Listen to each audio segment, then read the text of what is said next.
नमस्कार, मैं कविता कुशवाहा, सहायक प्राध्यापक शिक्षा संकाय श्री शंकराचार्य महाविद्यालय जुनवानी भिलाई। आज हम कम्युनिकेशन टेक्नोलॉजी के बारे में अध्ययन करेंगे।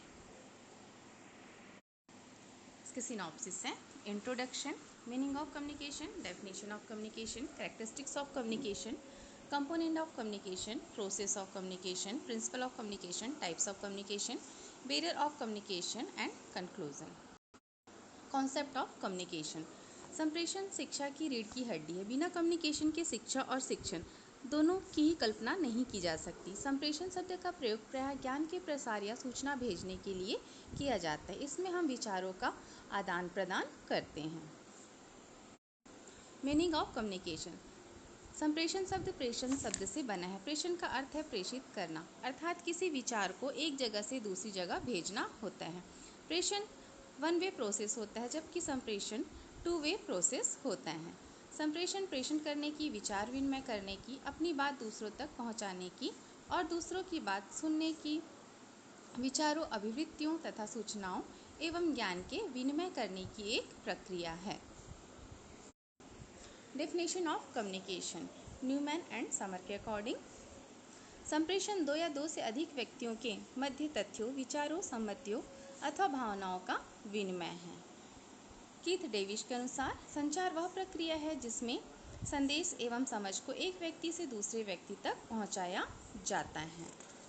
एल्डर टेल के अनुसार संप्रेषण विचार विनिमय के अंतर्गत विचारों तथा भावनाओं को परस्पर जानने और समझने की प्रक्रिया, अतः हम कह सकते हैं कि संप्रेषण एक विचार विनिमय की ही प्रक्रिया है।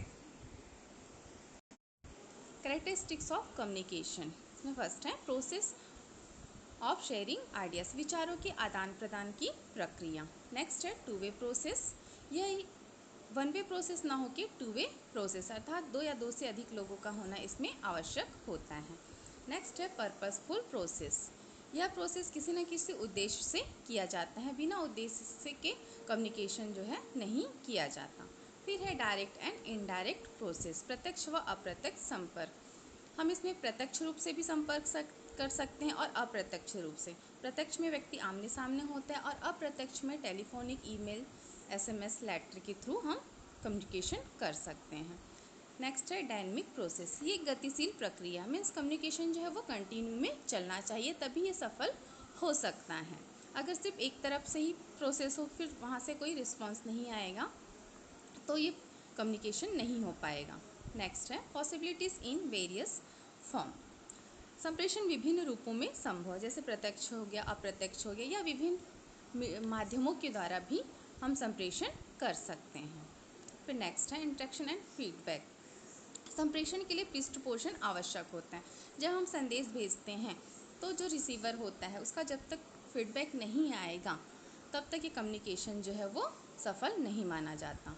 सेंडर शुड बी ऑडियंस, संदेश भेजने वाले को एक अच्छा श्रोता होना चाहिए।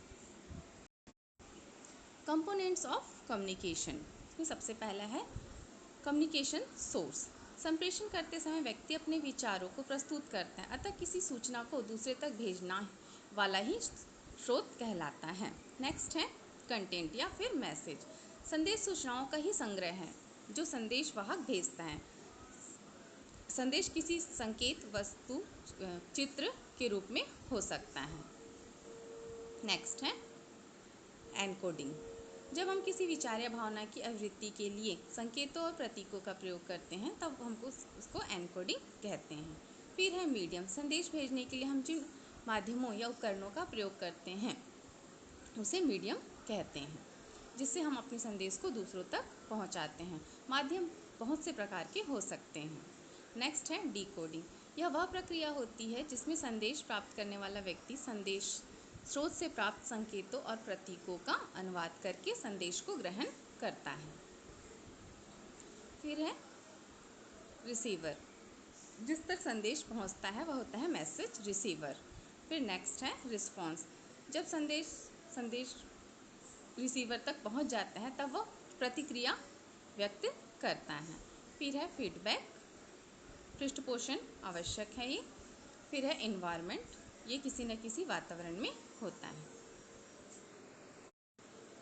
नेक्स्ट है प्रोसेस ऑफ कम्युनिकेशन, प्रोसेस के लिए सबसे पहला सेंडर का होना आवश्यक है। सेंडर जो है मैसेज को पहले एनकोडिंग करता है, देन मैसेज को भेजा जाता है, वह डिकोडिंग होता है, फिर रिसीवर उसे रिसीव करता है, उसके बाद फीडबैक देता है। प्रिंसिपल ऑफ कम्युनिकेशन, फर्स्ट है क्लैरिटी ऑफ मैसेज। हम जो भी मैसेज दे रहे हैं या संदेश दे रहे हैं वो स्पष्ट होना चाहिए, अस्पष्ट नहीं होना चाहिए। अगर संदेश जो अस्पष्ट होगा तो सामने वाले को समझ में नहीं आएगा, नहीं वहाँ से फिर फीडबैक मिलेगा। नेक्स्ट है मैसेज शुड बी सफिशिएंट, संदेश की पर्याप्तता होनी, संदेश बहुत ज़्यादा बड़ा भी नहीं होना चाहिए और बहुत ज़्यादा छोटा भी नहीं होना चाहिए। जैसे कोई शोक संदेश है तो वो शॉर्ट फॉर्म में हम भेज सकते हैं, या कुछ बर्थडे इनविटेशन है या फिर शादी ब्याह का संदेश है तो वो थोड़ा सा बड़ा होता है। तो इस तरह से संदेश की पर्याप्तता को ध्यान में रखना चाहिए। फिर नेक्स्ट है संदेश की एकरूपता, यदि कोई मैसेज को हम बहुत सारे लोगों को भेज रहे हैं तो हमें ध्यान रखना चाहिए कि वो यूनिफॉर्मल रहे, सभी को एक जैसा मैसेज ही मिले। फिर नेक्स्ट है ब्रॉडकास्टिंग ऑफ मैसेज, संदेश का प्रसारण अलग अलग हो सकता है, डिपेंड करता है कि वो मैसेज कैसा है। अगर वो मैसेज किसी एक ही पर्टिकुलर व्यक्ति को भेजना है तो हम लेटर के द्वारा, SMS के द्वारा भेज सकते हैं। अगर वो संदेश जो है किसी ग्रुप में भेजना है या कहीं बड़े समूह में भेजना है तब उसका प्रसारण जो है डिफरेंट तरीके से हो सकता है।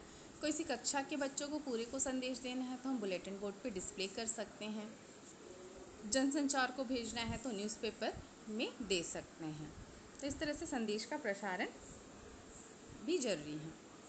टाइमिंग ऑफ मैसेज, संदेश की समयानुकूलता, इसको ध्यान में रखना जरूरी होता है, क्योंकि ऐसा ना हो कि हम जो संदेश भेज रहे हैं जब संदेश प्राप्तकर्ता तक वो मिले तब तक वो कार्यक्रम हो चुका हो या फिर उस कम्युनिकेशन का कोई मतलब ही ना हो, इसलिए टाइमिंग का ध्यान यहाँ पे रखना पड़ता है। फिर है संदेश की निरंतरता, कम्युनिकेशन जो है वो कंटिन्यूटी में होना चाहिए, नहीं तो कम्युनिकेशन सफल नहीं हो पाएगा। फिर उचित पृष्ठपोषण, प्रिंसिपल ऑफ रिपीटेड फीडबैक, हमको समय समय पे फीडबैक मिलते रहना चाहिए। Types of communication, terms of media, माध्यम की दृष्टि से फर्स्ट है वर्बल कम्युनिकेशन, मतलब शाब्दिक संप्रेषण। इसके अंतर्गत दो मुख्य रूप से आते हैं, oral communication and written communication. Oral communication में सूचनाओं का आदान प्रदान परस्पर आमने सामने किया जाता है, जैसे क्लासरूम में जब हम संप्रेषण करते हैं तो वो ओरल कम्युनिकेशन होता है। नेक्स्ट है रिटन कम्युनिकेशन, जब लिखित रूप में हम किसी के साथ कम्युनिकेशन करते हैं, जैसे किसी को लेटर भेजते हैं, ईमेल करते हैं या मैसेज सेंड करते हैं, तो ये रिटर्न होता है। तो लिखित संप्रेषण हम इस तरह से करते हैं। नेक्स्ट है non verbal communication. Non verbal communication में हम शब्दों का प्रयोग नहीं करते हैं, इसमें फेस एक्सप्रेशन, आई लैंग्वेज, बॉडी लैंग्वेज, इन सारी चीज़ों का प्रयोग करते हैं। जैसे फेस एक्सप्रेशन में फॉर एग्ज़ाम्पल जैसे कोई शास्त्रीय नृत्य है तो उसमें बोला नहीं जाता है, लेकिन फेस एक्सप्रेशन से सारी चीज़ें हमको समझ में आ जाती हैं। वैसे ही बॉडी लैंग्वेज से हम बहुत सारी चीज़ों को समझ पाते हैं, जैसे किसी को बुलाने के लिए हम उंगली दिखाते हैं तो हमको समझ आ जाता है कि वो व्यक्ति हमें बुला रहा है। इस तरह से बॉडी लैंग्वेज से भी कम्युनिकेशन किया जाता है। नेक्स्ट है on the basis of communication flow, downward communication, जब कोई उच्च अधिकारी अपने निम्न अधिकारियों से संपर्क करता है, कम्युनिकेशन करता है तो वो डाउनवर्ड कम्युनिकेशन कहलाता है। इसकी प्रक्रिया आदेशात्मक होती है। नेक्स्ट है अपवर्ड कम्युनिकेशन, जब निम्न अधिकारी अपने उच्च अधिकारी से कम्युनिकेशन करता है तब ये अपवर्ड कम्युनिकेशन होता है। इसका फॉर्म प्रार्थना या अनुमति के रूप में होता है। नेक्स्ट है हॉरिजॉन्टल कम्युनिकेशन, समस्तरीय संप्रेषण, जब वहाँ पे इक्वल लेवल के लोग रहते हैं, जैसे एक कक्षा के जो विद्यार्थी हैं वो समान हैं, तो ये हॉरिजॉन्टल कम्युनिकेशन कहलाएगा। नेक्स्ट है formal communication and informal communication, जब बात करने का तरीका एक विधिवत और वैज्ञानिक हो तो उसे औपचारिक संप्रेषण कहा जाता है। औपचारिक संप्रेषण में काम करने का तरीका बहुत ही सुलझा हुआ होता है। जैसे किसी ऑफिस में जब कोई जूनियर अपने सीनियर से बात करता है तो वो फॉर्मल कम्युनिकेशन होता है। इनफॉर्मल कम्युनिकेशन, जब एक समूह में किसी से बात करने की आज़ादी होती है, वो निश्चिंत होकर बात कर लेता है, तो वह होता है इनफॉर्मल कम्युनिकेशन। जैसे स्कूल में छुट्टी के बाद बच्चे आज़ाद होते हैं, वो और अपने तरीके से एक दूसरे से बात करते हैं। नेक्स्ट है terms of contact, direct communication. जब हम प्रत्यक्ष रूप से आमने सामने होकर बात करते हैं तो वो डायरेक्ट कम्युनिकेशन कहलाता है। इनडायरेक्ट कम्युनिकेशन में हम विभिन्न माध्यमों का प्रयोग करते हैं, जैसे टेलीफोनिक हो गया, SMS हो गया, लेटर हो गया, न्यूज़पेपर हो गया, बुक्स हो गया। इन सब के माध्यम से हम इनडायरेक्ट कम्युनिकेशन करते हैं। On the basis of tool, natural communication and mechanical communication. Natural communication में हम किसी भी प्रकार के उपकरण का प्रयोग नहीं करते, डायरेक्ट ही बात करते हैं। और मैकेनिकल कम्युनिकेशन में हम बहुत सारे माध्यम का उपयोग कर सकते हैं। Types of communication in terms of communication situation. इसमें 1-to-1 कम्युनिकेशन, ये द्विव्यक्तिक संप्रेषण होता है। नेक्स्ट है small group communication. Small group communication में छोटे समूहों में जो कम्युनिकेशन होता है उसको स्मॉल ग्रुप कम्युनिकेशन कहते हैं। जैसे क्लासरूम में जो कम्युनिकेशन हो रहा है या कहीं क्लब में कम्युनिकेशन हो रहा है, तो ये सारे कम्युनिकेशन जो है वो स्मॉल ग्रुप कम्युनिकेशन कहलाएंगे। नेक्स्ट है लार्ज ग्रुप कम्युनिकेशन। जब विशाल समूह संप्रेषण होता है या सार्वजनिक संप्रेषण होता है तो उसको लार्ज ग्रुप कम्युनिकेशन कहते हैं।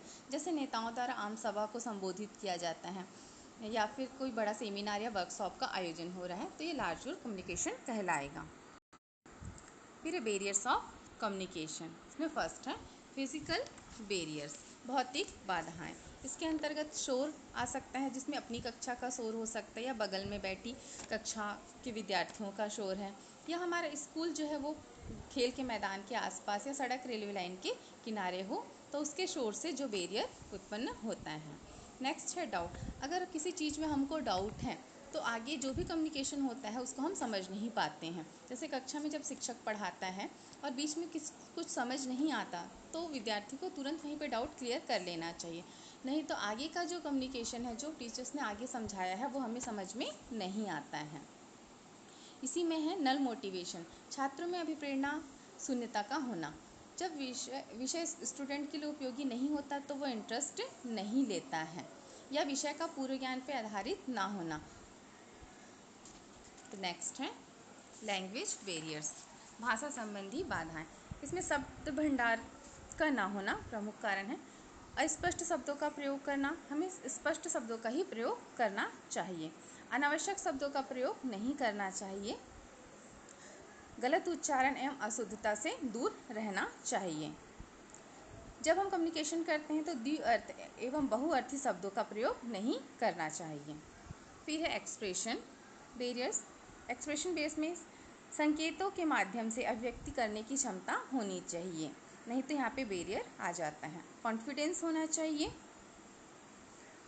फिर नेक्स्ट है मनोवैज्ञानिक बाधाएं, जिसमें है पूर्वाग्रह, अरुचि, चिंता, भय, हीन भावना, तनाव आदि। जब हम किसी चीज़ के बारे में पहले से ही ये धारणा बना लेते हैं, निश्चित कर लेते हैं ये चीज़ ऐसा ही होगा, तो जब वहाँ पर कम्युनिकेशन होता है तब हम उस पर कॉन्सेंट्रेट नहीं करते हैं, ध्यान नहीं देते हैं। उस तरह से अगर इंटरेस्ट नहीं है हमको किसी विषय पे तो हम उस पर बात नहीं करना चाहते हैं। जब व्यक्ति डरा हुआ है, चिंतित हो या तनावग्रस्त हो, तब भी वह कम्युनिकेशन जो है वो सफल नहीं होता है। यहाँ पे बैरियर्स आ जाता है। फिर है पृष्ठभूमि संबंधी बाधाएं, जिसमें है सांस्कृतिक भेदभाव, जाति, भाषा, धर्म, बोली का प्रभाव इसमें पड़ता है। जैसे डिफरेंट बोलने वाले भाषा एवं बोली बोलने वाले लोग हैं तो वहाँ पे कम्युनिकेशन बैरियर आता है कि हम एक दूसरे की भाषा और बोली को समझ नहीं पाते हैं। इसी में है पूर्व अधिगम का प्रभाव। पहले से अगर कोई चीज़ स्टडी किया हुआ है और फिर से उसी चीज़ को अगर हमको बताया जाए तो हम उस पर कॉन्सेंट्रेट नहीं करते, ध्यान नहीं देते हैं। इसके अलावा है मीडियम रिलेटेड बैरियर्स, संप्रेषण सामग्री की कमियां। जैसे कि हम जब कम्युनिकेशन कर रहे हैं तो लाइन प्रॉब्लम है या फिर बैकवर्ड एरिया में सुविधाएं नहीं है, टेलीफोनिक या इंटरनेट की सुविधाएं नहीं, तो यहाँ भी कम्युनिकेशन जो है बैरियर होता है। Thank you.